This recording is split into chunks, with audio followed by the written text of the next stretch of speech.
How to find profitable niches by the numbers. If you ask some people, they will tell you that finding a profitable niche is as much an art form as it is a science. Well, that may be true, but understanding the science behind it is a vital first step to being successful doing it. After all, even the greatest painters had to learn the basics before they became masters. The science involved in niche research revolves basically around a few numbers.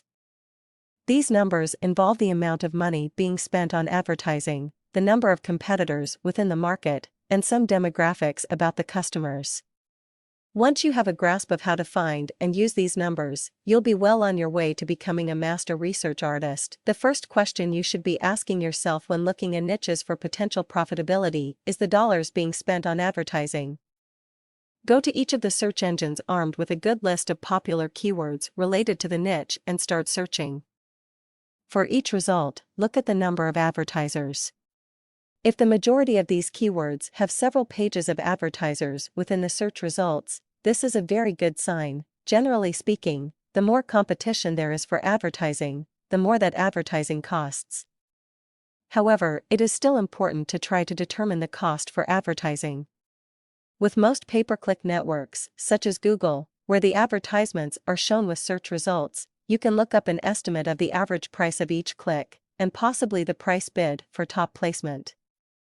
Higher prices usually mean there is more profit in the niche to support the advertising. While you are doing these searches, you should also make note of the number of competing pages for each of the search terms.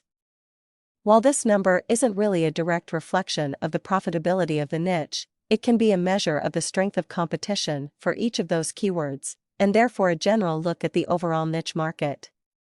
So, even though there isn't a direct correlation, this can show if the market is strong or weak. More directly tied to the profitability of a market is the number of products being sold and vendors selling those products. Looking at online marketplaces, affiliate networks, auction sites, and even doing searches as though you were looking to buy something in the market is a good way to gauge this. The more vendors and the more products, the bigger, and most likely the more profitable, a niche market will be. The final piece you may want to look at are related to the customers within the niche. Generally speaking, if you can determine the demographic profile of a typical customer, you can see just how large the potential for the market is. Also, defining this profile can help you determine how and where to market to this group. After all, a niche is not going to be profitable for you if you can't get the right message to the potential customer, ending in a sale.